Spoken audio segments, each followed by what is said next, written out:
महाराष्ट्र 24 तास न्यूज, जिथे प्रश्न विचारले जातात थेट, जिथे सत्याची बाजू नेहमीच असते समोर आणि जिथे न्यायासाठीचा आवाज ठरतो उंच। आज शेतकऱ्यांचे अश्रू असोत, विद्यार्थ्यांच्या स्वप्नासाठीची झुंज असो किंवा एखाद्या सामान्य नागरिकाचा न्यायासाठीचा संघर्ष, आम्ही असणार नेहमी तुमच्या सोबत। कारण महाराष्ट्र 24 तास न्यूज हे आहे तुमचं व्यासपीठ, तुमचा साथीदार, तुमचा आवाज। म्हणूनच आजच लाईक करा, शेअर करा आणि सबस्क्राइब करा महाराष्ट्र 24 तास न्यूज। कारण हा प्रवास आहे तुमचा, तुमच्या हक्काचा, तुमच्या प्रश्नाचा आणि तुमच्या आवाजाचा। महाराष्ट्र 24 तास न्यूज। श्रीरामपूर गटगण आरक्षण जाहीर।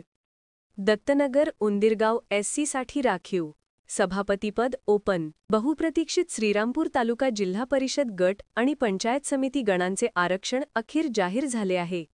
जाहीर झालेल्या आरक्षणानुसार जिल्हा परिषदेच्या दत्तनगर, उंदीरगाव आणि बेलापूर गटांवर आरक्षणाची मोहर उमटली आहे, तर पंचायत समिती सभापतीपद सर्वसाधारण प्रवर्गासाठी खुले राहिले आहे।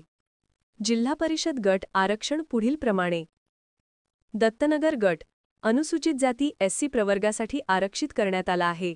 उंदीरगाव गट अनुसूचित जाती महिला एससी महिला प्रवर्गासाठी आरक्षित। बेलापूर गट अनुसूचित जाती एससी प्रवर्गासाठी आरक्षित। टाकळीभान गट सर्वसाधारण महिला ओपन महिला प्रवर्गासाठी आरक्षित।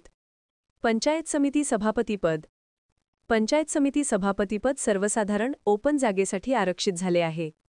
पंचायत समिती गण आरक्षण पुढील प्रमाणे: निमगाव खेरी गण सर्वसाधारण ओपन प्रवर्गासाठी। उंदीरगाव गण अनुसूचित जाती एससी प्रवर्गासाठी।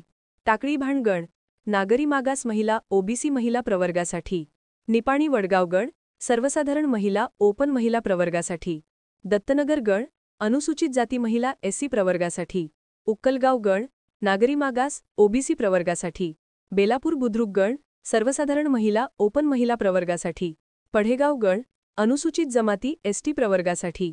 आरक्षण सोडतीत दत्तनगर गणात अनुसूचित जाती एससी आणि पढेगाव गणात अनुसूचित जमातींची लोकसंख्या सर्वाधिक असल्याचे आकडेवारीतून स्पष्ट झाले आहे।